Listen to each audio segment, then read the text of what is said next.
Como no toda la vida es series de tiempo, lo que voy a hacer ahora es presentarles un paper en el que intento presentarles algunas aplicaciones de los métodos que hemos estado discutiendo hasta ahora, pero aplicados a series más micro, econométricas o microdatos, ¿no es cierto?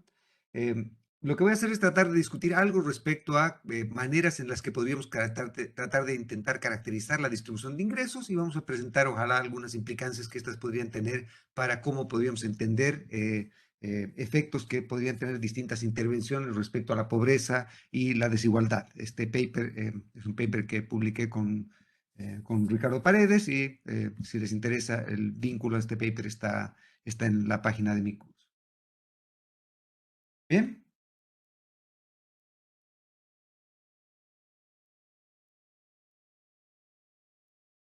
Ok, déjenme entonces presentar una breve motivación muy obvia y rápida. La primera de ellas es la que ustedes seguramente conocen más que nadie. Hay varios hechos estilizados que son bastante conocidos. El primero de ellos es que la distribución del ingreso ha sido persistentemente medida de distintas maneras. La desigualdad, entre comillas, medida, por ejemplo, por Gini o por cualquier otro tipo de estos índices, ha sido persistentemente alta para estándares internacionales en Chile. Obviamente está declinando de un modo relativamente importante, pero de todos modos se mantiene para estándares internacionales relativamente alta.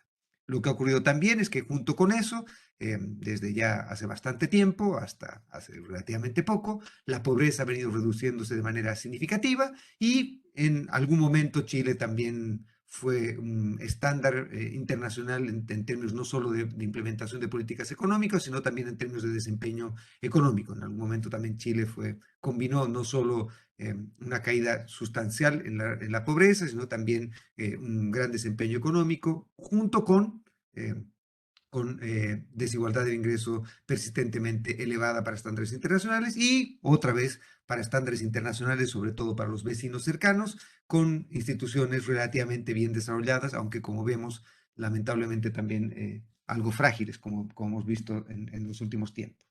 Algo más frágiles de lo que se esperaba o se creía que eran en los últimos tiempos. Lo que voy a intentar hacer ahora es tratar de presentarles una manera de tratar de caracterizar de una manera ojalá relativamente sistemática la distribución de ingresos en Chile y tratar de utilizar el tipo de herramientas estadísticas que hemos visto hasta ahora para tratar de encontrar con ella maneras en las cuales podríamos entender, ojalá, y con eso poder tener una mejor manera de poder caracterizar la distribución del ingreso y algunas implicancias que esto puede tener para, por ejemplo, políticas de distinto tipo. Entonces, lo que voy a hacer ahora son dos cosas. En la primera de ellas, lo que voy a hacer es, voy a focalizarme solamente en tratar de encontrar los objetos estadísticos más razonables para tratar de caracterizar la distribución incondicional del ingreso. Y voy a tratar de preguntarme si es que utilizo econometría razonable de punta para tratar de describir cómo caracterizamos la distribución incondicional del ingreso, si es que podemos darnos una interpretación perdón, si esa información que voy a tratar de derivar mediante un análisis incondicional me puede entregar a su vez luces respecto a el tipo de análisis condicional que puedo hacer. Condicional querría decir en este caso tratar de encontrar determinantes, entre comillas, de por qué los ingresos se distribuyen de determinada manera y tratar con eso, tratar de entender un poco más la estructura de esto. ¿Ok? Una vez que tenga eso, ¿qué otra cosa me gustaría hacer? Bueno, tratar de ver una vez que tenga un análisis condicional de la distribución del ingreso, tratar de encontrar una manera de poder evaluar efectos llamémoslos políticas, pero tal vez es un poquito presuntuoso llamar políticas, llamemos experimentos radicales. Bueno, ahora estamos en presencia de bastantes de ellos, pero yo creo que entender bien las implicancias de distintos tipos de experimentos que podemos hacer para distribución del ingreso y para pobreza son fundamentales para poder tomar decisiones informadas. Y por eso es que me gustaría que ojalá nos demos algo de tiempo, si es que tienen algo de tiempo también si quieren al final de la clase para discutir o conversar algo más de esto, pero yo creo que este tipo de conversaciones lamentablemente están cada vez más ausentes de la discusión de políticas públicas en Chile. Entonces déjenme partir simplemente presentando algo que obviamente no ocurría en el pasado. Déjenme partir presentándoles una manera de tratar de entender la distribución incondicional del ingreso. ¿Y qué quiero decir con eso? Es que si es que tomamos datos, por ejemplo, estos son datos de una CACEN, no recuerdo bien cuál era esta CACEN, pero en términos de hecho estilizados, las series con algunos matices se van a comportar de un modo relativamente parecido. Lo que tienen acá entonces es la variable h grande y la variable h mayúscula es simplemente el ingreso total del hogar. Entonces acá tenemos los hogares, esta es la encuesta, como les decía, la encuesta Kaizen, y lo que tengo es el total de ingresos del hogar y lo que tienen acá es el promedio de ingresos, la mediana de ingresos, la desviación estándar, todo esto medido en dólares. ¿Okay? Entonces tienen $1,000 mensuales, promedio de ingreso de un hogar típico, y lo que tenían también acá era el ingreso per cápita. Entonces esto me parece que es en fines de los años 90, que es esto. Acá está el ingreso per cápita, entonces acá sería el ingreso total dividido el tamaño del hogar, dividido el número de personas del hogar, que tenía $270. Como ven, acá está otra vez la media, la mediana, el estimador de la media, la mediana, las Qs, la kurtosis, etc. Y acá lo que tienen con Y olita es, perdón, el Y minúscula es simplemente el logaritmo natural de esto, que sería la variable, el logaritmo del ingreso per cápita del hogar, ¿ok? Algunos hechos estilizados que deberían ser relativamente obvios de ver. El primero de ellos es que la distribución incondicional, ya sea del ingreso total o del ingreso per cápita, es bastante asimétrica, ¿no es cierto? En este caso lo que tenemos es que la media es bastante mayor que la mediana, ¿sí? La media es bastante mayor que la mediana en el caso de las variables en niveles y algo mayor en el caso de la variable en logaritmos. Y esto típicamente es una de las cosas que generalmente se dicen. Por ejemplo, se dice que la variable en niveles es bastante asimétrica, pero a medida que le sacamos el logaritmo, la distribución de esta variable en logaritmos es bastante más simétrica. Y esto también se puede observar claramente viendo las skewness y la kurtosis, ¿no es cierto? Las skewness acá nos dan una skewness de una simetría de 8.3, 8.4, 12.1 en el caso del ingreso per cápita y apenas de, entre comillas, 0.2 en el caso del logaritmo del ingreso per cápita. Entonces, la distribución del logaritmo es bastante más simétrica que de las otras.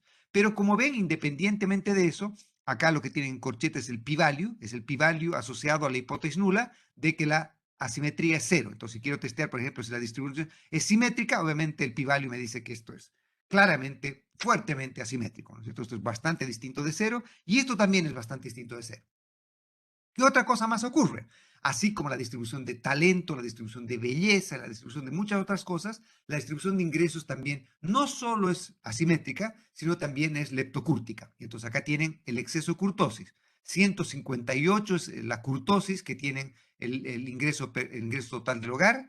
356 es la kurtosis que tiene el ingreso per cápita. Y 4.2 es la kurtosis que tiene el logaritmo del ingreso per cápita. Entonces, como ven, obviamente, pese a que el logaritmo es bastante más simétrica que la variable en nivel, pese a que el logaritmo es menos leptocúrtica que la variable nivel, de todos modos, la probabilidad de que esto sea, tenga una kurtosis igual a una distribución normal o una asimetría igual a la distribución normal, se rechaza fuertemente, como ven por los test de Yarque-Vera. Independientemente de dónde vaya, estos test nos dicen que la kurtosis es bastante más alta que una distribución normal y la skewness también es bastante mayor que una distribución normal. Entonces, la distribución es asimétrica hacia la derecha, por lo tanto, la media es mayor que la mediana, la desviación estándar, como ven, es bastante alta, ¿no es cierto? Tienen casi 2 veces la desviación estándar, digamos, el coeficiente de variación, que es la razón entre la desviación estándar y la media, es bastante mayor que 1. ¿Sí? Entonces, estas series además tienen bastante dispersión. Y acá lo que tengo es básicamente un estimador del coeficiente de Gini, tanto para el ingreso per cápita, como perdón, para el ingreso total, como para el ingreso per cápita del hogar. Y como ven, el coeficiente Gini es de 0.54, 0.55. El coeficiente Gini ahora debe estar más o menos, dependiendo de quién pregunten, abajo del 0.5, ¿no es cierto? 0.40 y algo, yo qué sé. Pero de todos modos, para estándares internacionales es relativamente alto todavía. Y como ven, entre paréntesis, lo que tengo acá es un estimador de la desviación estándar. Obviamente esto entonces ha sido obtenido mediante Bootstrap, Bootstrap con 1000 muestras artificiales. Si quieren, podemos discutir algo de los detalles técnicos de cómo he obtenido estas cosas después. Pero simplemente, si ustedes tuviesen que ser simplemente estadísticos y tratasen de tener una manera de escribir estadísticamente la distribución de ingresos, ¿qué tipo de distribución calzaría estos hechos estilizados? Y como ven, estos hechos estilizados no son tan fáciles de poder describir. ¿Sí? ¿Qué ocurre si es que, por ejemplo, vemos cómo se ve la distribución incondicional del ingresos? Acá tienen entonces el ingreso en el eje de las X y lo que tienen acá es un estimador de la desviación estándar, ¿sí? Tienen un estimador, perdón, un estimador de la función de densidad. Entonces, esto sería como un estimador de la función distribución. Y como ven acá, lo que tengo acá es una estimación que se llama estimaciones utilizando métodos no paramétricos. Este tipo de métodos no los vamos a discutir en este curso. Este tipo de métodos los discutimos con los elegidos en el curso electivo que dicto. Y este tipo de métodos lo que intenta hacer es simplemente tratar de encontrar, mediante métodos que se llaman no paramétricos, justamente porque no tratan de estimar parámetros, tratar de obtener en este caso estimadores de la densidad o la función de distribución de una determinada variable. Y entonces, como ven acá, este tipo de métodos lo que trata de hacer es tratar de hacer, son los métodos no paramétricos, en este caso son como maneras sofisticadas de hacer histogramas, entre comillas. Entonces, lo que tienen que hacer es, tienen un trade-off entre suavidad y capturar bien las regularidades de los hechos estilizados. Pero lo que quiero decir con esto simplemente, otra vez no voy a tratar de explicar esto, está explicado en el paper y estaría explicado en el curso si es que hacen el curso conmigo, pero el tipo de métodos no paramétricos que vamos a utilizar simplemente para tratar de caracterizar esta distribución incondicional del ingreso. Como ven, otra vez, por la manera en que les presento esto, la distribución incondicional del ingreso, ustedes la miran, por ejemplo, en la línea azul, nos presenta que sí, efectivamente la distribución es asimétrica, tiene colas, extremos bastante más anchos que los de una distribución normal, pero si ustedes miran, la distribución incondicional parecería ser que presenta jorobas, parecería ser que presenta más de una moda, es decir, que la distribución del ingreso parecería ser que no es unimodal. Y ese es un problema para, por ejemplo, tratar de utilizar una distribución como una distribución log normal. La distribución log normal es una distribución que también es asimétrica en niveles, pero cuando le aplicamos logaritmos, la distribución se vuelve como una distribución normal, por eso se llama distribución log normal. Y muchas veces, como una primera aproximación a la distribución de ingresos, mucha gente utiliza la distribución log normal. De hecho, esa es una de las razones por las cuales, por ejemplo, en las vilipendiadas ecuaciones de Mincer, ustedes utilizan el logaritmo del ingreso per cápita como su variable dependiente. ¿Por qué? Porque creen que condicional a las otras variables, la distribución de su U va a ser aproximadamente normal, condicional a eso.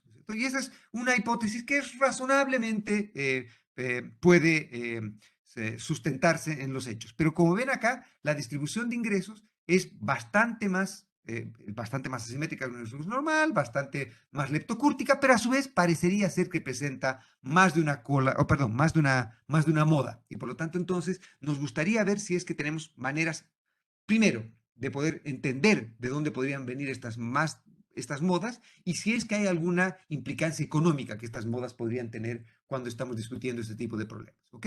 Entonces, déjenme partir con cómo haría cualquier hijo de vecino tratando de encontrar estimadores o caracterizando estadísticamente la distribución de ingresos. Entonces, por ejemplo, podríamos decir, ok, tratemos de agarrar distintas distribuciones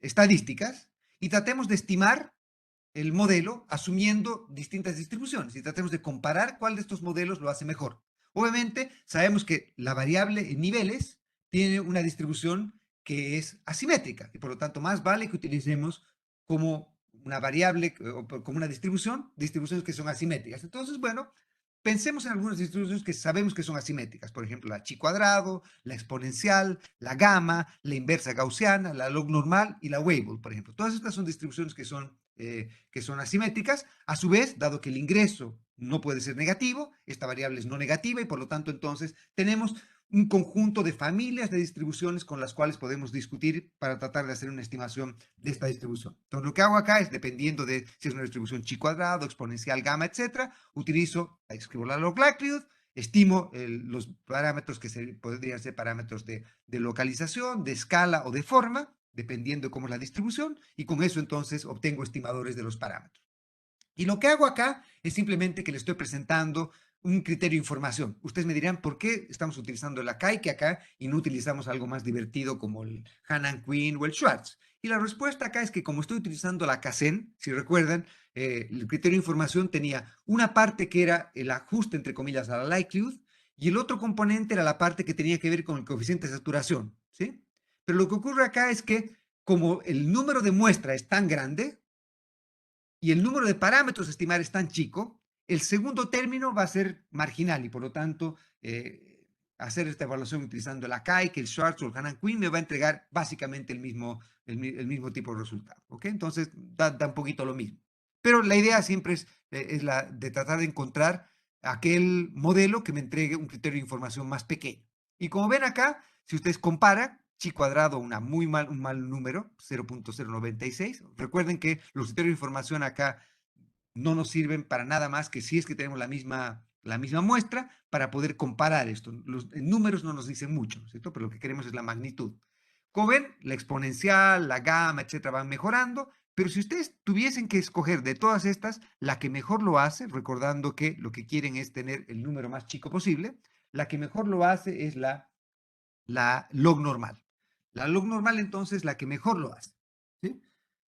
Y entonces lo que estamos diciendo es que si vemos familias de distribuciones o densidades que cumplen con las propiedades de ser asimétricas, de ser leptocúrticas, de ser no negativas en su dominio, de todas estas que hemos considerado, la que mejor lo parece estar haciendo es la distribución log normal. Perfecto, entonces ustedes dirán, esto cuadra perfectamente con lo que hemos visto muchas veces, porque entonces si yo quiero evaluar no a la variable en nivel, no al logaritmo, no al ingreso per cápita, sino al logaritmo del ingreso per cápita. Entonces, dado que la variable en nivel, la mejor aproximación era log normal, entonces cuando yo le saque el logaritmo, la mejor aproximación debería ser una distribución normal. Como recuerdan, el logaritmo era una distribución que era más simétrica, la distribución del logaritmo era más simétrica, menos leptocúrtica que la variable en nivel. Entonces, bueno, comparemos, por ejemplo, una distribución normal con otro tipo de distribuciones. Y acá, por ejemplo, he colocado la Cauchy generalizada, la error distribution, la extreme value, la Laplace, la logística y la TD-Student. Entonces, ¿qué hago? Entonces, en estos casos, nuevamente digo, ok, postulemos que, por ejemplo, el logaritmo del ingreso per cápita se distribuye como una Cauchy generalizada o como una error distribution. Y lo que hago es estimo la función de verosimilitud o la función de cuasi máxima verosimilitud, y con eso obtengo los estimadores de los parámetros. Entonces, dependiendo de cómo sea la distribución, va a haber un parámetro de location, un parámetro de escala y un parámetro de forma, ¿no es cierto? Entonces, dependiendo de cómo sea, acá en el parámetro de forma sería como los grados de libertad, digamos, ¿no es cierto? Como hemos visto en la TD Student, ¿ok? Y como ven ahora, lo que ha ocurrido es que otra vez, si veo el criterio de información, recuerden que cuanto más chico, mejor. Como ven acá, la distribución normal que era, que debería haber sido, de acuerdo a lo que hemos visto antes, en el anterior caso, ¿no es cierto? Hemos visto que en principio, o en teoría por lo menos, la distribución, perdón, la distribución,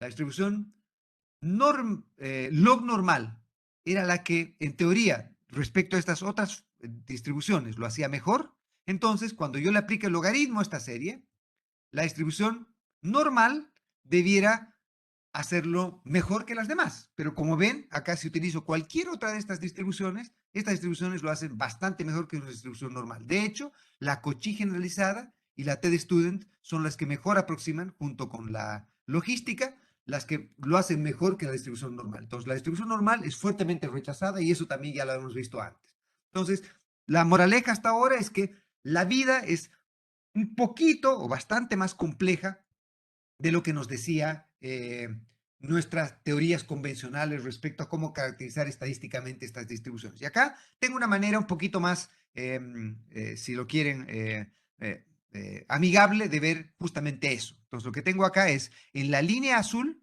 lo que tengo es la distribución no paramétrica, el kernel, la distribución no paramétrica del logaritmo del ingreso per cápita, y lo que tengo en las otras son simplemente cómo se vería la distribución logística, la Cauchy, etcétera, etcétera, etcétera. ¿Ok? Y como ven entonces, si es que la distribución azul es la que mejor aproxima la manera en que la que efectivamente se distribuye el logaritmo del ingreso per cápita, como ven acá, la distribución, yo qué sé, la Cauchy o la error distribution, etcétera, no lo hacen muy bien. Obviamente la Laplace lo hace terrible, la string value lo hace bastante mal, etcétera. Y las que empiezan a hacerlo algo mejor son, como hemos dicho antes, la TD Student lo hace bastante mejor y la logística lo hace bastante mejor. ¿Sí? Y acá también la Cauchy lo hace bastante mejor. Pero de todos modos, haciéndolo algo mejor, ven que todo lo que tiene acá, la parte que está en la parte de la, como estas distribuciones son unimodales, las distribuciones que son unimodales lo hacen bastante mal aproximando la parte más poblada de la distribución que tienen acá, en el medio de la distribución. Como ven, acá la distribución parecería ser por lo menos bimodal o trimodal, si ven la distribución azul. A no ser, dígame si es que están de acuerdo o creen que estoy hablando humedades. pero parecería ser que no lo hace muy bien acá. Lo hace bastante bien o razonablemente bien en la colita, pero lo está haciendo bastante mal acá. Por lo tanto, entonces, la moraleja que saco hasta acá es que si es que queremos hacer una descripción estadística, más vale que si es que estamos discutiendo de distribución de ingresos, de desigualdades y demás cosas, más vale que seamos algo formales respecto a lo que entendemos por esto y respecto a cómo caracterizamos esto. Si es que lo hablamos desde la generalidad del hombre con la guitarra y el bla bla, vamos a hacerle un flaco favor a entender la naturaleza del problema y tratar de encontrar maneras de evaluar efectos que tienen distintas intervenciones que tengamos. Y son pocos los casos en los cuales veo formalidad en la discusión de problemas tan importantes como este. Entonces, como ven ahora, lo que hemos encontrado como moraleja uno es que es bastante poco lo que aún modelos razonablemente sofisticados desde un punto de vista estadístico pueden hacer para caracterizar bien la distribución incondicional de ingresos. ¿Ok? ¿Qué otra cosa podríamos hacer? Bueno, como hemos dicho antes, podríamos tratar de evaluar, colocar una mixture de distribuciones normales, ¿no es cierto? Que ya hemos dicho que una mixture de distribuciones normales puede tratar de caracterizarnos procesos que son bastante más complejos. Entonces, podríamos, por ejemplo, hacer eso. O también podemos utilizar ese método que les he dicho, que no lo vamos a discutir acá, pero que lo discuto en el curso, etcétera, que es el método de S&P, que como les he dicho es un aproximador universal a funciones de densidad y que nos promete, nos garantiza que puede aproximar arbitrariamente bien cualquier función de densidad para un proceso que se ha acotado en segundos momentos. O también alguien podría decir, si es que creemos en estas historias de, por ejemplo, líneas de pobreza, en creer que tenemos una población pobre y no pobre, entonces podríamos, por ejemplo, tratar de utilizar modelos en los cuales utilicemos umbrales, donde en este caso el umbral sería el ingreso, ¿no es cierto? A partir de tal nivel de ingreso la distribución es de este modo y a partir de tal otro nivel de ingreso la distribución es desde otro modo. Y tal vez entonces encontrar, entre comillas, una manera de estimar un umbral en la distribución de ingreso que nos separe o haga lo más distinta posible una parte de la distribución de la otra. Ese tal vez sería un estimador, entre comillas, de una línea de pobreza, estimado de un modo estadísticamente más satisfactorio que simplemente mirando al techo. Entonces, tratemos de ver si es que estos métodos nos ayudan a hacer eso. Entonces, la manera, esto no lo voy a repetir, pero obviamente ya lo conocen bastante bien, que es simplemente si nosotros asumimos que tenemos, yo qué sé, J grandes posibles mixtures de normales, entonces lo que hacemos es que cada normal tiene una función de densidad, esta phi de acá simplemente es la función de densidad de una normal univariada, ¿no es cierto? Entonces tenemos una función de densidad de una normal con media mu sub j, varianza sigma cuadrado sub j, y tenemos entonces la probabilidad de ocurrencia de cada evento, que sería pi sub j, tenemos que estimar los pis y tenemos que estimar los parámetros de mu y de sigma para cada incondicional. Y con eso podemos además, después de eso, encontrar hacer inferencia, es decir, cuál es la probabilidad de que, dado que observamos tal nivel de ingreso, cuál es la probabilidad de que venga de esta distribución o que venga de esta otra distribución. ¿Ok? Si es que hacemos de Sampy, el método de Sampy, como les decía, es un aproximador universal que se basa en encontrar aproximaciones a lo que se llaman expansiones utilizando polinomios de Hermite, ¿no es cierto? Y los polinomios de Hermite son simplemente funciones no lineales de normales, que acá está la raíz cuadrada de una normal, la raíz cuadrada de una normal por x, etcétera. Son funciones no lineales que me van creando aproximadores universales de esta función de densidad, ¿ya? Y bueno, acá otra vez, no vamos a discutir cómo hemos hecho esto, simplemente créanme que lo he tratado de hacer de un modo razonablemente competente. Y finalmente, podríamos tratar de utilizar un modelo de umbral, ¿no es cierto? El modelo de umbral lo que vamos a decir es que vamos a utilizar una distribución del ingreso para la gente que gane menos de tanto o que tenga menos de tanto ingreso y otra distribución para la gente que tenga más de tanto. Entonces, acá en principio estamos tratando de encontrar cuál es el valor del nivel de ingresos que nos separa una población de otra del modo que nos encuentra la mayor heterogeneidad consistente con los datos si es que creyésemos en este tipo de modelos de umbral. Lamentablemente ahora, la variable de umbral es una variable que es la propia variable dependiente, en este caso el ingreso. Por lo tanto, ahora el umbral es un umbral que no es solo un umbral autoexcitante, entre comillas, sino que es la misma variable. Entonces, lo que crea es que me crea un problema adicional. Es que ahora lo que tengo que decir es, mira, el ingreso se distribuye de este modo, si es que la persona gana o tiene un ingreso per cápita de menos de tal umbral, y se distribuye de ese otro modo si tiene más de este umbral. Como la variable dependiente es la misma variable de umbral, ahora lo que tengo que utilizar son modelos que llaman los modelos de truncation, los modelos truncados. Entonces tendría que ser una distribución, por ejemplo, normal truncada hacia un lado y normal truncada hacia el otro. Entonces tendría que tener estimadores de los parámetros de mu sub 1, sigma sub 1 y de el parámetro de umbral también. ¿Ok? Y la gracia de esto entonces es encontrar el estimador de este umbral, simplemente haciendo que me maximice la distancia entre estos o maximice la log likelihood. ¿Sí? Y este W que estaba ahí, perdón, este W que estaba acá, es simplemente el ponderador. Entonces, como estamos en la encuesta KC, hay factores de expansión, entonces sería el factor de expansión asociado a cada observación de ingresos. ¿Sí? ¿Qué ocurre si es que comparo esto? Entonces, si comparo, por ejemplo, una mixture de 2 normales con una mixture de 3 normales contra el modelo de Sampy o contra un modelo de umbral, lo que vemos es que, vean que ahora, vean, este es el Akaike para el criterio de información, para el logaritmo del ingreso per cápita. Volvamos por un momento rápido. El mejor modelo que teníamos, el mejor modelo univariado que teníamos, era un modelo en el cual el criterio de información era de 1.387. Entonces, este es el número a batir, ¿ya? Que sería el mejor modelo para una representación, para una distribución paramétrica unimodal. Entonces, acá tenemos una distribución paramétrica unimodal y este es el mejor número al que podemos llegar. La pregunta es, utilizando estas metodologías que les he dicho, que son obviamente bastante más complejas, ¿puedo hacerlo o puedo mejor o no que ese tipo de modelos? Y la respuesta es, como probablemente ustedes lo habrían asumido, es que obviamente esto efectivamente es bastante mejor. En todos los casos, excepto el modelo de threshold. El modelo de umbral lo hace bastante peor que el modelo convencional que tenemos. ¿Ok?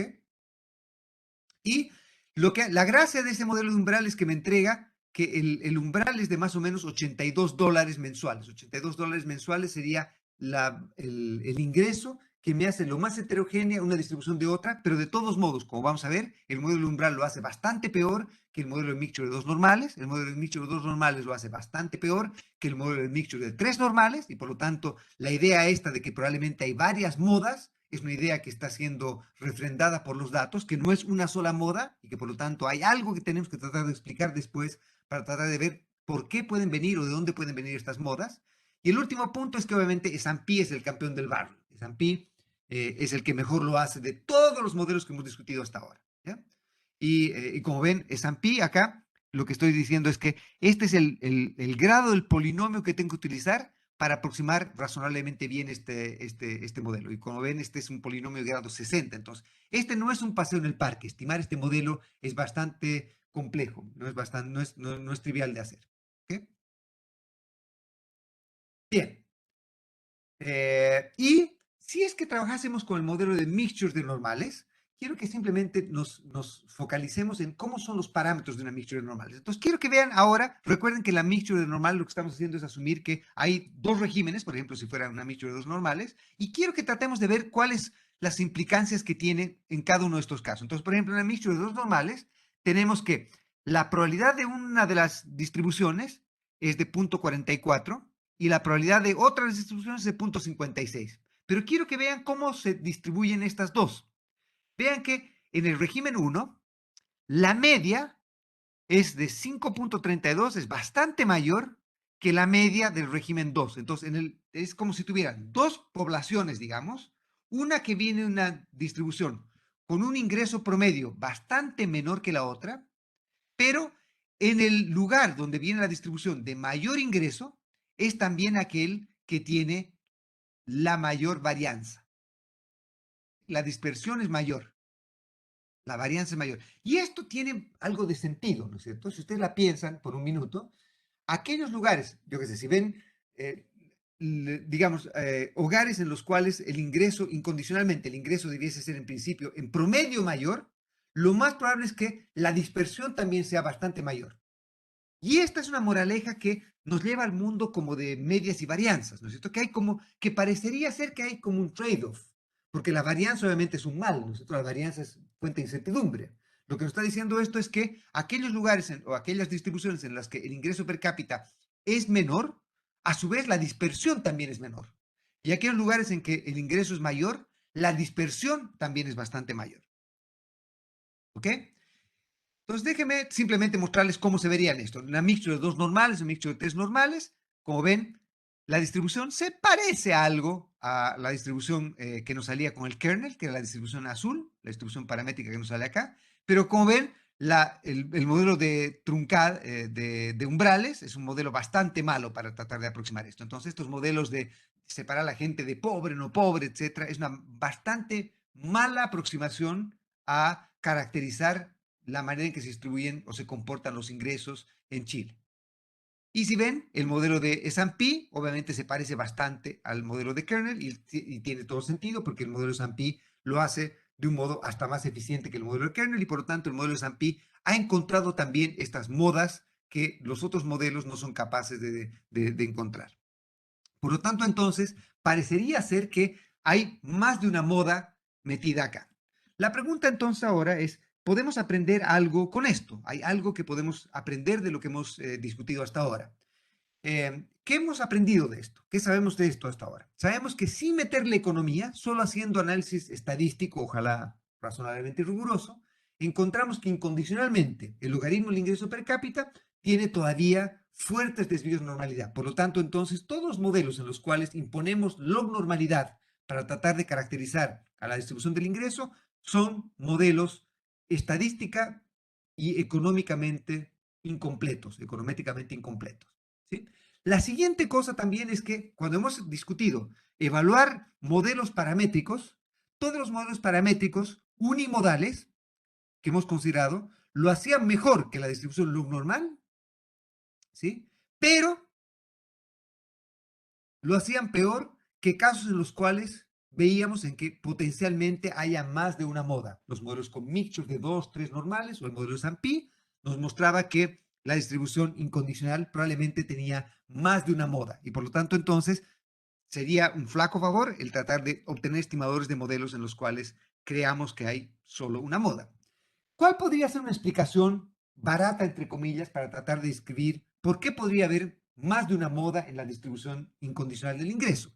Por ejemplo, podría ocurrir si es que consideramos que, por ejemplo, tenemos que el ingreso depende de, otra vez, si estamos muy flojos y aburridos y, por ejemplo, pensamos solamente en la ecuación de Mincer, entonces pensemos, por ejemplo, en S que sea la escolaridad. Entonces decimos, por ejemplo, la gente que termina la universidad versus la gente que no termina la universidad, o la gente que termina colegio, la gente que no termina colegio. Entonces la variable S fue una variable discreta, todo lo que ocurría es que independientemente de cómo sea la distribución de los errores, de los S de acá, que podría ser unimodales o lo que ustedes quieran, lo que podría ocurrir es que podríamos crear más de una moda en la distribución incondicional del ingreso. Entonces, ¿por qué? Porque la gente que tiene un nivel de escolaridad más alto, por ejemplo, tendría un ingreso de alfa más beta, y los que tienen un nivel de escolaridad más bajo tendrían un nivel de ingreso solamente de alfa, o logaritmo del ingreso promedio solamente de alfa. Entonces, alfa más beta y alfa nos crearían esta bimodalidad. La pregunta entonces es si, por ejemplo, controlando por escolaridad, podemos dar cuenta de estas bimodalidades o estas más de una moda que hemos descubierto. Entonces, alguien podría decir, bueno, ¿hay alguna evidencia de que efectivamente estas múltiples modas que estamos encontrando con la distribución del ingreso pueden explicarse también por otras cosas? Y la respuesta parecería ser que si vemos, educación tiene algo que ver. Entonces, lo que tiene acá es una estimación no paramétrica, otra vez en el curso maravilloso que hacemos eh, cuando vemos métodos no paramétricos, muestro cómo poder hacer este tipo de modelos en los cuales estimamos no paramétricamente funciones de distribución conjunta. En este caso, en el eje de las X tenemos el logaritmo del ingreso per cápita y acá tenemos años de escolaridad. Y como ven entonces, una cosa que debiese ocurrir es que si es que la explicación de bimodalidad debida a educación debiese cumplirse, que por ejemplo para un nivel de educación, que solamente es el nivel de educación el que debiese explicarme las distintas modas. Pero que si ustedes ven acá, lo que ocurre es que aún para el mismo nivel de educación, tenemos casos en los cuales hay más de una moda. Vean, por ejemplo, acá, vean esta primera línea que tengo acá, no sé si la están viendo, que sería gente con cero nivel de escolaridad, aún con gente con cero nivel de escolaridad, si ven el eje de las X, la distribución incondicional tiene más de una moda de todos modos. Tiene más de una moda de todos modos. Por lo tanto, entonces, el decir que esto se debe solamente a escolaridad no hace mucho sentido. Entonces, lo que estoy queriendo decirles es que si cortásemos por este lado, encontramos más de una moda. Y esta puede ser una explicación que puede ser razonable con la intuición de escolaridad, por ejemplo. Pero debiese ocurrir que cuando cortamos por nivel de educación, no debiésemos encontrar más de una moda, y sí encontramos más de una moda. Por lo tanto, entonces, la explicación de que se deba a nivel de escolaridad solamente no es una explicación correcta o completa de esto. Y esto es lo mismo que muestro acá. O también pueden decir esto se debe a hombres o mujeres, por ejemplo, que los hombres y las mujeres tienen distintos ingresos, etcétera. Pero como ven, acá eso tampoco es correcto. Y acá, por ejemplo, ven las cosas que no son suficientemente grandes como para entenderlas, y esto ocurre estadísticamente siempre. Si, por ejemplo, agarran a la población de gente más educada, gente con más de 2 años de escolaridad, que trabaja a tiempo completo, etcétera, no es cierto que las mujeres ganen menos que los hombres. De hecho, las mujeres ganan más que los hombres en ese caso. ¿Ok? Y lo mismo ocurre con años intermedios de educación. Donde existe la gran diferencia en retorno es para las personas menos educadas. Los hombres en general menos educados y mujeres menos educadas, las mujeres menos educadas ganan menos que los hombres menos educados. ¿Pero por qué es esto? Otra vez esto tiene toda la lógica económica del mundo, es que la gente con menos nivel de escolaridad, típicamente hombres, se dedica a especializarse en trabajos en los cuales no se requiere mucho de instrucción, pero sí se requiere mucho de esfuerzo físico y trabajos que son poco gratos, etcétera, y que esos tienen algún premio asociados a eso, y por lo tanto es que esto también económicamente tiene interpretaciones bastante razonables. Entonces, hay bastantes cosas como obvias que tenemos acá. Hay bastantes asociaciones que podrían servirnos para tratar de entender si es que, por ejemplo, las bimodalidades que hemos encontrado se deben a bimodalidades por género, entre comillas, o se deben o por sexo, o se deben bimodalidades a nivel de instrucción, etcétera. Entonces, lo que voy a tratar de hacer acá es convencerlos que ni siquiera controlando por sexo, género, por educación y haciendo las MINSERs de toda la vida, ni siquiera con ese tipo de modelos vamos a poder responder adecuadamente la pregunta que estamos haciendo. Entonces, quiero mostrarles cómo sería el modelo que ustedes hacen utilizando los modelos que hacen en economía laboral, por ejemplo. En economía laboral lo que hacen es una humilde ecuación de Mincer, ¿no es cierto? Entonces agarran el logaritmo, el ingreso per cápita, y lo controlan por color de ojos y todas las cosas que ustedes quieran. Entonces acá, por ejemplo, controlando por todas las demás variables, además de controlar por género, hombre o mujer, controlando por nivel de escolaridad, y si ustedes controlan, obviamente acá ser mujer es mejor que ser hombre, entre comillas, controlando por escolaridad, ¿no es cierto? Y controlando por otros factores, ¿sí? Como ver entonces, esta sería la distribución condicional a estas variables, que sería la típica ecuación de Mincer que ustedes hacen, ¿sí? Pero quiero que vean el coeficiente de Akaike de este modelo. Este modelo obviamente tiene un coeficiente de Akaike de 1.296, que es bastante más chico que el mejor modelo S&P o el mejor modelo de mixtures que habíamos visto antes, porque obviamente no estábamos controlando por nada. Entonces, controlar por algo, obviamente, nos ayuda a poder caracterizar mejor la heterogeneidad en la distribución del ingreso. ¿Estamos de acuerdo? Pero el modelo que ustedes utilizan en su curso de laboral es peor que cualquier modelo que utilizarían utilizando lo que hemos aprendido en estos días, utilizando, por ejemplo, un modelo de mixtures. Ahora tenemos una mixtures en la cual tenemos también una distribución normal, condicional, pero en género, y condicional en schooling también, y las demás variables. Entonces tenemos que, si ustedes vienen de la distribución 1 o vienen de la distribución 2, y como ven acá, los criterios de información son sustancialmente mejores que cualquier cosa que hemos visto antes, y por lo tanto, claramente estos modelos lo hacen bastante mejor que los modelos convencionales que teníamos tradicionalmente. Y por lo tanto, este modelo es capaz de entregarnos una mejor caracterización de la heterogeneidad de los individuos, controlando por las observables. Y aún controlando por los observables, vemos que el modelo de mixtures nos entrega una mejor caracterización. Entonces, lo que nos está diciendo esto es que hay algo, la distribución 1 y la distribución 2, que hace que la gente se comporte de modo distinto. Tratemos de ver, haciendo un zoom, cómo es esta historia. Y como ven acá el zoom, perdón, acá creo que uno era hombre o mujer, no recuerdo bien cómo era esto, pero me parece que uno era hombre y cero era, no estoy seguro, déjenme chequear eso. O vean esto en el paper. pero tal vez déjeme hacer el zoom en este punto de acá, que es schooling, el nivel de escolaridad. Entonces, acá lo que tenemos es el nivel de escolaridad, el nivel de educación formal de las personas, ¿ya? El nivel de instrucción. Y entonces, este numerito de acá debiese darnos el retorno a la educación. Como ven acá, si es que hacen la ecuación de Miser convencional que hacen ustedes toda la vida, en su curso Labor, seguramente, lo que nos dice es que el retorno a la educación es de aproximadamente 9%, ¿sí? 9% anual. Entonces, tienen un premio de un 9% por un año adicional de escolaridad que ustedes tienen, ¿sí? Ese sería el modelo convencional. Pero ahora, si es que ustedes hacen un modelo de mixtures, en el modelo de mixtures lo que va a ocurrir es que ahora, como ven, en realidad hay heterogeneidad aún, no solo hay heterogeneidad en el premio o castigo, entre comillas, por ser hombre o mujer, sino que también hay heterogeneidad en el retorno a la educación.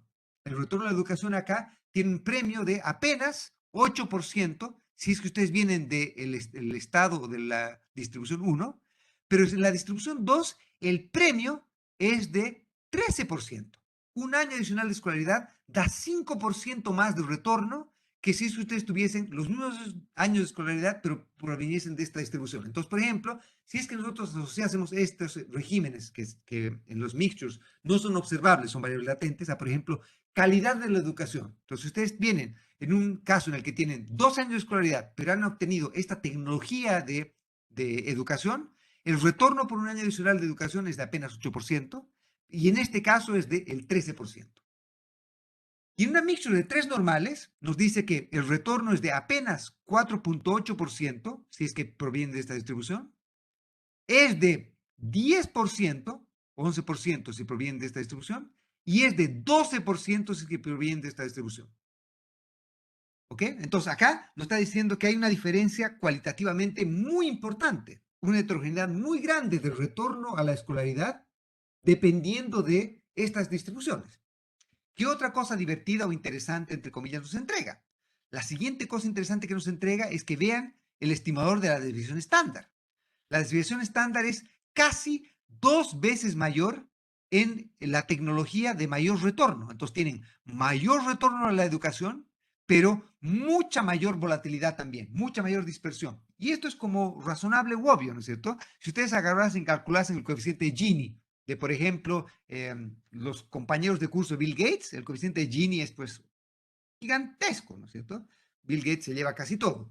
En cambio, el coeficiente de Gini entre la población del colegio público número 43 de Talagante, por decir algo, no sé, probablemente el Gini, o sea, la heterogeneidad entre compañeros es bastante menor. Y esto también es algo que aparece con bastante fuerza en los datos. La varianza, por lo tanto la dispersión, por lo tanto la heterogeneidad, por lo tanto la desigualdad, entre comillas, es bastante menor en el régimen de menos retorno que en el régimen de más retorno. Entonces acá van a haber más personas con mucho más plata, pero también van a haber más personas con un retorno sustancialmente menor que el de las personas con más ingresos. Y si ven en la mixture de 3 normales, ocurre más o menos lo mismo. Tienen bajo retorno, baja volatilidad. Mayor retorno, mayor volatilidad. Mucho mayor retorno, mucha mayor volatilidad. Y como ven también, las probabilidades de ocurrencia de cada una de estos es el lugar de la tecnología de mayor retorno está bastante menos poblado, apenas 18% de probabilidad de esta distribución y 82% de probabilidad de esta otra distribución. En el otro caso, bastante más poblado en el medio, 59% de probabilidad de retorno de 10%, 37% de probabilidad de retorno bastante más bajo, pero menor volatilidad, y bastante poco probabilidad de retorno en esta tecnología. ¿Ok? Entonces, esto lo que nos ha mostrado es que encontramos bastantes diferencias en términos de retorno, aún viendo las ecuaciones de Mincer convencionales. Entonces, como ven, la ecuación de Mincer es todavía una aproximación muy de amateur a la heterogeneidad que estamos viendo. Y no solo eso, sino que también nos está mostrando que las heterogeneidades son bastante más complejas que las que hemos visto en un principio.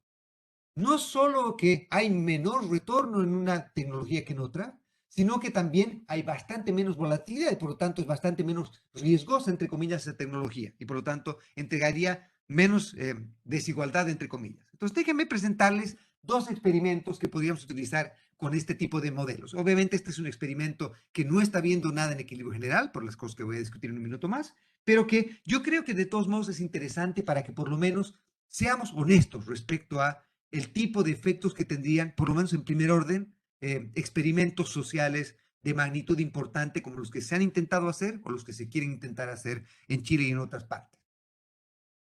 ¿Qué hemos encontrado? Hemos encontrado que aún después de controlar por observables como género, como educación y como experiencia y como todas las cosas que quieran, hay más heterogeneidad de la que solamente controlando por observables se puede encontrar. Entonces, estas bimodalidades o trimodalidades que hemos encontrado en los datos incondicionalmente no se deben solamente a explicaciones triviales de, por ejemplo, género o, por ejemplo, ingreso, perdón, educación, experiencia, o lo que ustedes quieran, sino que hay una fuente más profunda, entre comillas, de heterogeneidad que tendríamos que considerar.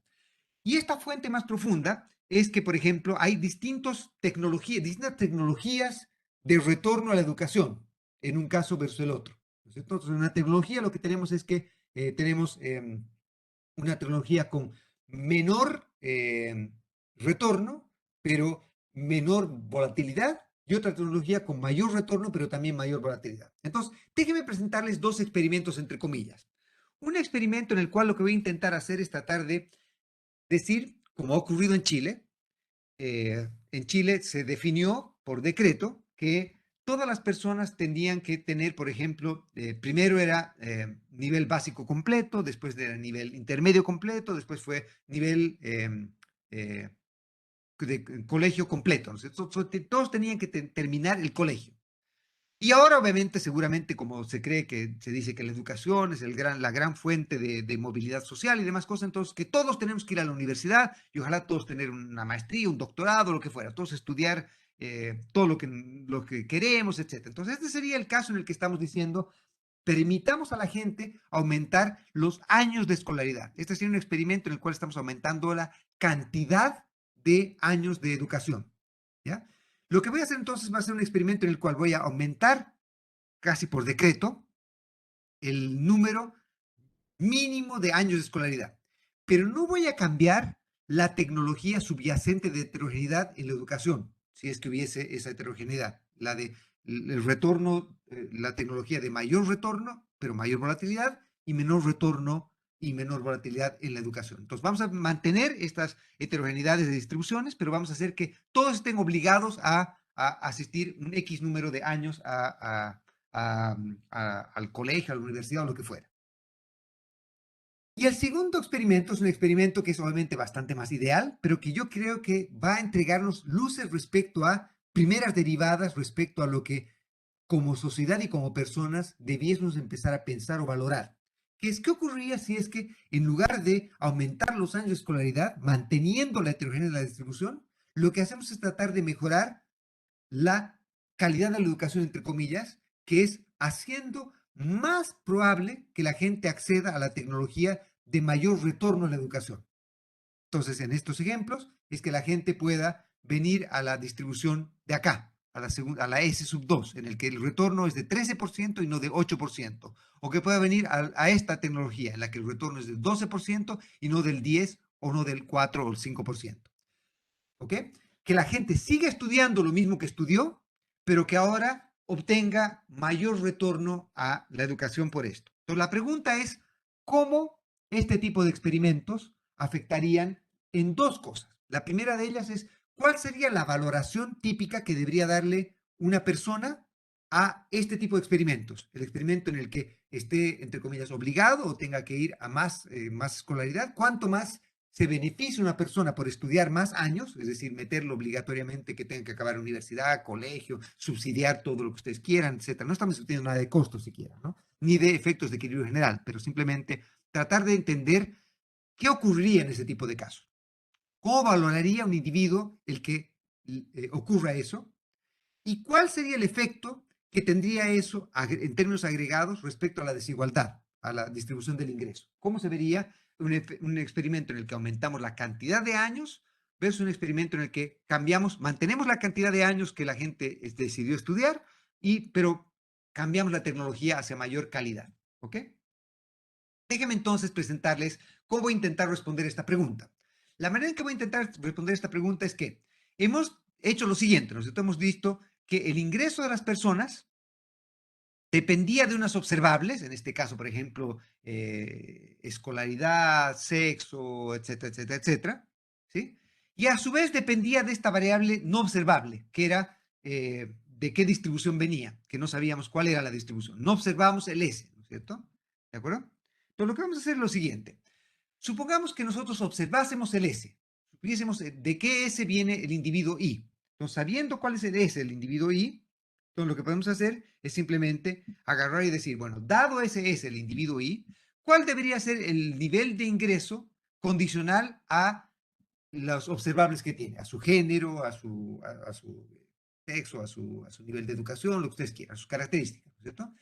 Dado que lo que estábamos modelando era el logaritmo de esa variable, si asumimos que condicional a estos observables la distribución es normal, entonces este sería el valor esperado de la variable que sería log normal. Entonces sería e elevado a la esperanza condicional, que sería este primer término, más un medio de la varianza condicional al régimen en el que estamos enfrentados. Obviamente, como no observamos el régimen, no observamos el S, entonces podríamos calcular la valoración o el valor esperado promedio simplemente integrando estos regímenes, que era, como hemos dicho antes, simplemente sumando estas probabilidades. Y con eso tendríamos el valor esperado para cualquier persona que tiene estos observables incondicionalmente al régimen del que viene. ¿Sí?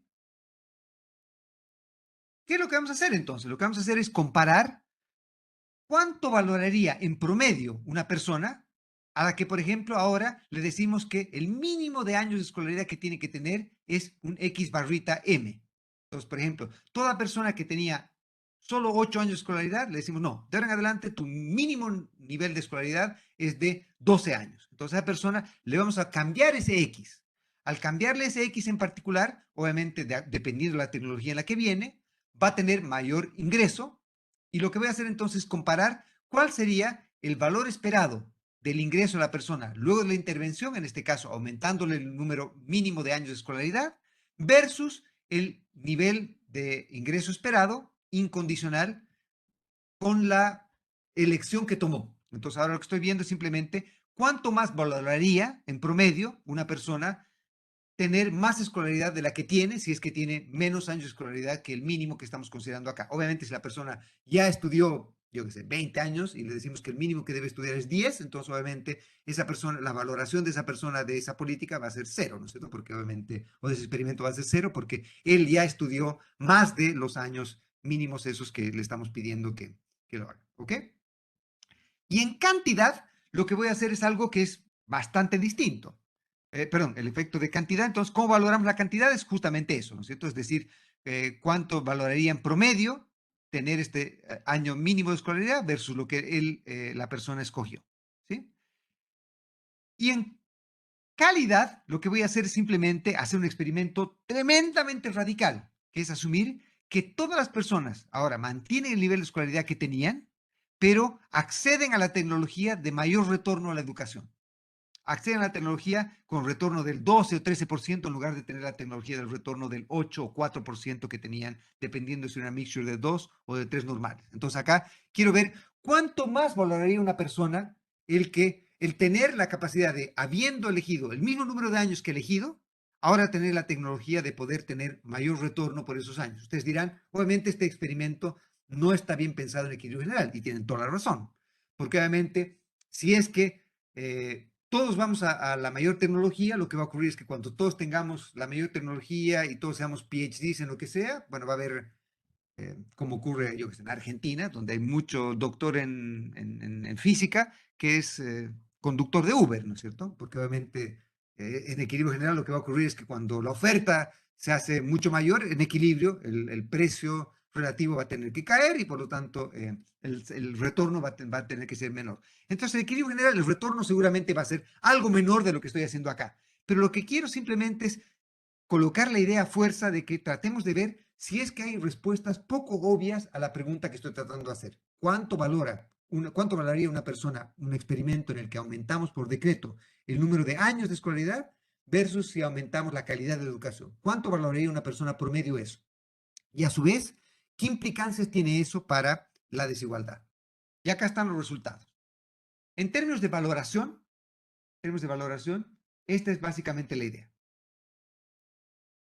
¿Ok? En términos de valoración. Lo que les presento acá es simplemente lo siguiente. El experimento que estoy haciendo es, por ejemplo, asumamos en una mixture de dos normales, lo que estoy diciendo es, aumentemos a que, por ejemplo, el nivel mínimo de escolaridad sea acabar, yo qué sé, acabar universidad versus acabar eh, una maestría, o estar en primero o segundo año de un doctorado, tener 18.5 años de escolaridad. Entonces, lo que quiero mostrarles es básicamente lo siguiente. Lo que les muestro es lo siguiente. Si es que comparamos el experimento de aumentar la calidad versus aumentar la cantidad, esto es lo que van observando en términos de la línea azul, ¿sí? El experimento de ir aumentando años de escolaridad, ¿sí? Aumentando años de escolaridad. Y este es el experimento de hacer que todos vayan a la distribución de mayor retorno. Lo que les quiero decir con eso es que llevar a toda la gente a la tecnología de mayor retorno es tremendamente valioso para las personas. De hecho, es tan valioso como, si recuerdan, era más o menos el nivel del ingreso per cápita promedio de los individuos era de algo más de $240. Eso es más o menos lo que una persona estaría dispuesta o valoraría el que todo el mundo alcanzase esta tecnología de mayor retorno. Es gigantesco, gigantesca la valoración de la calidad, entre comillas, de la educación. Gigantesca. ¿Sí?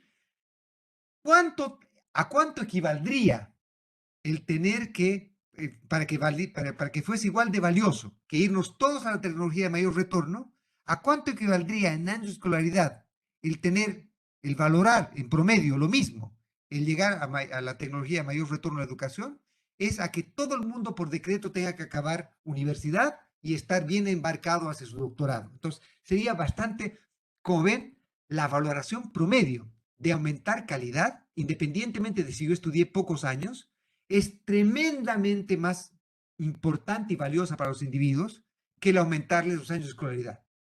Aumentar años de escolaridad aún tan agresivamente como hacer que por decreto todo el mundo tenga que tener un doctorado, solo haciendo eso llegaríamos a una valoración igual a la valoración de que cada persona hubiese escogido el mismo número de años de escolaridad que escogió, solo que tenía una mejor tecnología de elección de años, o perdón, de tecnología de educación. Por lo tanto, en términos de valoración, es claro que calidad es preferible a cantidad.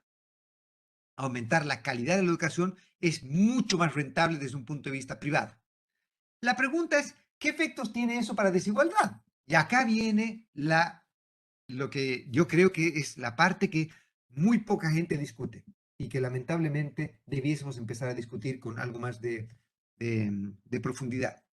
Acá lo que hago es simplemente, acá dice política debe ser experimento. En el primer experimento lo que voy a hacer es que voy a hacer que todas las personas que tienen menos de 12 años de escolaridad ahora estén obligados a estudiar por lo menos 12 años. Y todas las personas que tienen menos de 16 años de escolaridad tienen que estudiar hasta por lo menos universidad, sería este caso, ¿no es cierto? Que por lo menos tengan hasta cuarto año de universidad. La pregunta es, si es que yo, porque nos han dicho esto, ¿no es cierto? El gran vehículo para disminuir las desigualdades es aumentar la educación. Entonces, por decreto, hagamos que todo el mundo tenga que acabar un colegio, tenga que acabar universidad, tenga que acabar doctorados, tenga que hacer maestrías, todo el mundo tiene que hacer eso. La pregunta es, ¿qué efecto tiene eso ahora en términos de desigualdad? Hemos visto que el efecto en términos de valoración personal es menos valioso para los individuos el mantenerse con las elecciones que tomó, pero tener mejor tecnología de educación. Pero ahora la pregunta es, ¿qué efecto va a tener sobre la distribución del ingreso? Y la respuesta es, acá tienen un intervalo de confianza que saco para el coeficiente de Gini. Si es que yo, por ejemplo, no hago nada, esta sería en una mixture normales, el coeficiente de Gini estaría entre 0.53 y 0.65. ¿Qué ocurría si es que yo por decreto obligo a que todo el mundo acabe colegio, que fue la política que finalmente se implementó en Chile, diciendo que con eso íbamos a disminuir las desigualdades? Bueno, la respuesta es que el efecto sí va a hacer una disminución del Gini, pero es una disminución en el tercer decimal. Es una disminución tremendamente marginal. Si es que nosotros fuésemos mucho más agresivos y decimos, todo el mundo está obligado a ir a la universidad, aunque la calidad de la universidad sea tremendamente asimétrica, que tengan universidades como la Chile y otras con menos calidad, entre comillas, etcétera, lo que va a ocurrir es que, ¿qué va a ocurrir con el Gini? Va a caer. ¿Si cuánto? Bueno, muy poco, muy poco. ¿Sí? Y esto ocurre independientemente si compara una mixture de dos normales o de tres normales. Los cambios en el Gini son muy marginales para una ingeniería tan profunda como obligar a todo el mundo a estar hasta la universidad estudiando, ¿no es cierto? Pero, ¿qué ocurriría? Y recuerden entonces ahora, ¿cuál era la política más valiosa, o el experimento más valioso? Era aumentar la calidad y era llevar a todos a la distribución con mayor retorno promedio. Pero recuerden que tener mayor retorno promedio también implicaba llegar a la distribución con la varianza mayor. Y por lo tanto, ¿qué va a ocurrir con el coeficiente de Gini? El coeficiente de Gini ahora va a crecer y muchísimo. No va a crecer poco, va a crecer muchísimo. Porque justamente la distribución de mayor retorno es una distribución con casi el doble de varianza o de desviación estándar que la distribución de menor retorno. Y por lo tanto, entonces, la tecnología, entre comillas, es más rentable, pero es mucho más riesgosa en términos de dispersión. Y por lo tanto, pese a que esta tecnología es tremendamente más valiosa por los individuos, si yo me quisiese fijar solamente en desigualdad, esta tecnología es tremendamente desigual. Y lo que va a hacer es que va a exacerbar la desigualdad. Por lo tanto, toda la gente que nos ha vendido el discurso de aumentemos los años de escolaridad, debería probablemente, si lo pensase realmente seriamente, el efecto en desigualdad va a ser relativamente pequeño, la valoración va a ser relativamente pequeña comparada con, por ejemplo, mejorar la calidad de la educación, pero mejorar la calidad de la educación va a tener este efecto, entre comillas, no deseado. No digo entre comillas porque obviamente es deseado desde un punto de vista individual. Todas las personas debiesen valorar fuertemente el experimento, entre comillas, de mejorar la calidad de la educación. Si es que yo no me ocupo de tener envidia de los demás y de preocuparme de cómo estoy en términos relativos, debiese ser un first best tranquilo. Pero lo que va a ocurrir es que claramente una política en la que yo mejore la tecnología de educación va a generar también mayor desigualdad. Y por lo tanto, siendo individualmente más preferible, es además una política que va a generar más desigualdad, inambiguamente. Y una desigualdad bastante mayor. Por lo tanto, entonces, déjenme terminar simplemente mostrándoles algunas lecciones de lo que creo que podemos aprender utilizando los métodos que hemos discutido en este curso para problemas, entre comillas, no de series de tiempo. Es que, en primer lugar, la manera paramétrica, las representaciones paramétricas simples con las cuales el 99.9% de las veces, si es que hacemos análisis de políticas públicas, hacemos, es tremendamente inadecuado para entender la complejidad y las sutilezas que tiene el problema que estamos enfrentando. El segundo problema que ojalá les quede relativamente claro es que esta separación artificial entre los de sí y no, los pobres, los ricos, los buenos, los malos, los de, yo qué sé, un lado y el otro, etcétera, no es una respuesta adecuada para caracterizar la heterogeneidad. La heterogeneidad es bastante más compleja, bastante más diversa, bastante más sofisticada que esta discusión que tenemos ahí. Y por lo tanto, entonces, la manera más flexible de evaluar esto nos muestra que hay maneras más complejas de poder caracterizar esto y que el punto más relevante de toda esta historia, desde mi punto de vista, es justamente el que existen estas tecnologías distintas que pueden deberse a muchos factores. Acá, lamentablemente, no podemos observar a qué se debe estos S. Y tal vez no interese tanto hacer eso, pero interesa poder caracterizar bien esta fuente de heterogeneidad. Y el segundo punto con esto es que obviamente debiese quedar relativamente o razonablemente claro que si es que nosotros hacemos un ejercicio en el cual intentamos, con el discurso este de que la educación es el gran agente de movilidad social, que es correcto, es el gran agente de progreso, correcto, es el gran agente de aumentos en ingreso, de reducciones en la pobreza, de mejoras en productividad, etcétera. Todas esas cosas son correctas, todos son canales correctos. Pero, obviamente, la manera en que nosotros podemos hacer eso va a tener implicancias muy distintas respecto a, primero, la valoración que hacen los individuos respecto a lo que hacen, y la segunda cosa es los efectos que esto podría tener sobre la desigualdad de los ingresos. Como les decía, las políticas, entre comillas, los experimentos que enfaticen calidad respecto a cantidad, van a tener muchos efectos deseados en términos de valoración, en términos de disminución de pobreza, en términos de retorno, etcétera, etcétera, etcétera. Pero una cosa que debería quedar medianamente clara es que eso con alta probabilidad también va a conducir a mayor desigualdad, entre comillas. Y es una desigualdad que desde un punto de vista personal o individual debiese ser, entre comillas, beneficiosa como sociedad en este sentido.